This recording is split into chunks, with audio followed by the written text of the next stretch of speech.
I'm 77 years old and I've spent most of my life feeling like love was something meant for other people. I don't say that for sympathy. I say it because I finally understand why. It took me this long to see it clearly. I'm sitting in my living room right now in the same chair I've had for almost 15 years. The fabric is worn where my arm rests. The house is quiet in a way that almost feels permanent, not peaceful, just quiet. And at this age, quiet has a way of making you honest. When you're younger, you can drown things out. Work, noise, people, television, the next task, the next plan, but now there's nothing left to distract me from the truth. I've been loved. I can say that now. I have proof of it. A marriage that lasted. Children who still send cards. Friends who showed up when I was sick. And still, for most of my life, I didn't feel loved. I felt tolerated, needed, respected sometimes, but not loved. I used to think something was wrong with everyone else. Now I know the problem was mostly me. Not because I was cruel, I never hit anyone. I never screamed the way my father screamed. I wasn't the kind of man people would call abusive. But I was closed, I was guarded, I was hard to reach. And you can't feel love if you don't let it touch you. I didn't understand that until recently. When I was a boy, love wasn't something you talked about. It was something you earned, like clean shoes or a good report card. My father worked in a warehouse. He came home smelling like dust and sweat. He didn't hug. He didn't ask questions. If you got hurt, he'd tell you to walk it off. My mother did her best, but she was tired all the time, tired in her bones. She had that quiet look on her face like she was always thinking about what could go wrong.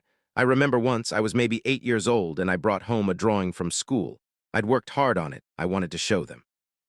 My father glanced at it for a second and said, "That's nice." Then he went back to reading the paper. That moment stayed with me, not because it was dramatic, but because it taught me something without using words. It taught me that wanting attention was embarrassing. It taught me that needing affection was childish. So I learned early how to stop needing things, or at least how to look like I didn't. By the time I was a teenager, I had become very good at pretending I didn't care.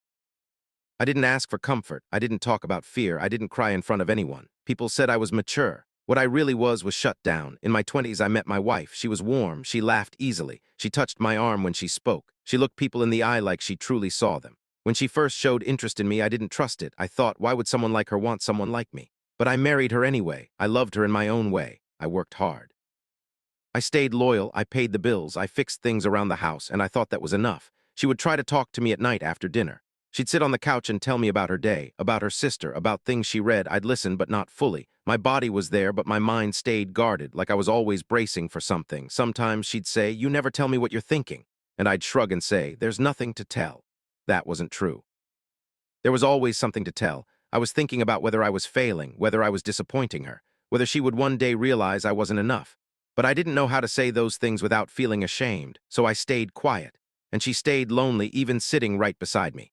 When our first child was born, I remember holding him in the hospital. He was so small. His skin was red and wrinkled, his fingers wrapped around mine like a grip. Everyone in the room looked at me like I should be overwhelmed with emotion. I was in a way, but what I mostly felt was fear. Fear that I wouldn't know how to be the kind of father he deserved. Fear that he would one day look at me the way I looked at my father, so I did what I knew how to do. I became responsible. I worked more. I provided more. I stayed busy. I made myself useful, and I told myself that was love. The years went by fast the way they do. School lunches, car repairs, Christmas mornings, soccer games, birthday cakes. From the outside, we looked like a solid family, but inside me there was always this feeling like I was watching my own life through glass. My wife would hug me sometimes out of nowhere and I'd stiffen, not because I didn't want her to, but because it felt unfamiliar. Even after years of marriage, it still felt like something I hadn't earned. My kids would come to me with problems, a bad grade, a fight with a friend, a broken heart. I would respond with solutions. I would say, "Here, what you do." I would say, "Don't worry about it." I would say, "It'll pass." I didn't sit with them in their feelings. I didn't know how. No one had done that with me. I thought I was helping them be strong. What I was really doing was teaching them not to come to me for comfort, and I didn't notice until much later. The cost didn't arrive all at once. It showed up quietly, like dust settling. My wife stopped trying to talk late at night. She'd go to bed early. She'd read alone.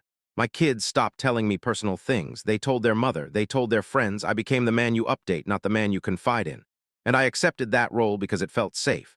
Safe meant no one could disappoint me. Safe meant no one could get close enough to hurt me. But safe also meant I stayed untouched by love. And then one day, my wife got sick. It wasn't dramatic at first, just little things. She was tired. She lost weight. She'd sit at the table and stare at her tea like she couldn't remember why she made it. Then came the appointments, the tests, the long drives to the hospital, cancer. When the doctor said the word, I felt something inside me go cold, like a door shutting. I stayed strong, that's what I told myself. I handled the paperwork, I drove her to treatments, I spoke politely to nurses, I kept the house running, but I didn't hold her the way I should have, I didn't say the things I should have said. I thought there would be time, I thought I would find the right moment. But the right moment never comes when you keep waiting for it. The night before she died, she was in bed, barely awake. The room smelled like medication and warm blankets. She opened her eyes and looked at me, and she said very softly, "Do you love me?" I laughed a little, not because it was funny, but because I didn't know what else to do. I said, "Of course I do, you know that."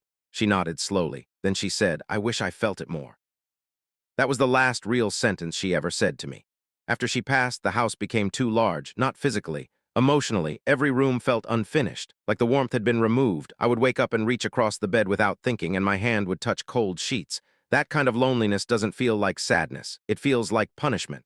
In the months after the funeral, people brought food. They hugged me. They sat with me. My children checked in. They called. They visited. They told me they loved me, and I believed them logically. But inside, I still felt empty. I kept thinking about what my wife said. I wish I felt it more. And one night, sitting alone in the dark, I finally understood something that should have been obvious. Love isn't only what people give you, it's also what you allow yourself to receive. I spent my whole life acting like love was dangerous, like it was embarrassing, like it was something that could be taken away at any moment. So I stayed guarded. And because I stayed guarded, every act of love bounced off me, like rain on a coat.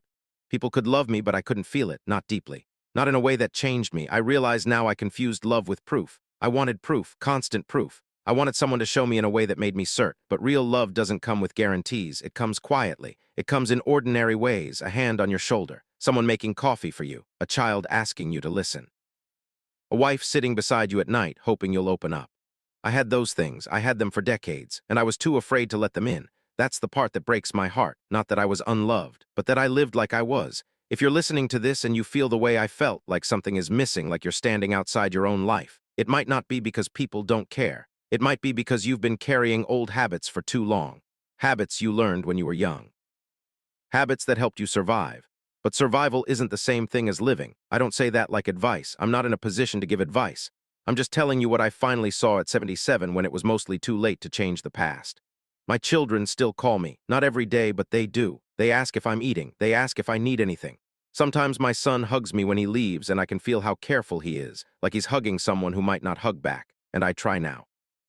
I really do. I hold on a second longer. I tell him, "I'm glad you came." It feels awkward. It feels unfamiliar. But it also feels real. I wish I had learned how to do that when my wife was still here. I wish I had told her I loved her in a way she could feel, not just hear. But wishing doesn't change anything. It just sits with you. At this age, you don't get to rewrite the story. You only get to understand it. And maybe, if you're lucky, you get a few small moments at the end where you finally do things right. If this meant something to you, if it stirred something you didn't have words for, you can leave a comment. I read them sometimes. It helps to know you're not the only one who spent years feeling something was missing. I don't have much time left, I can feel that. But I'm sitting here in this quiet house, and for the first time in my life, I can admit something without shame. I was loved. I just didn't know how to feel it.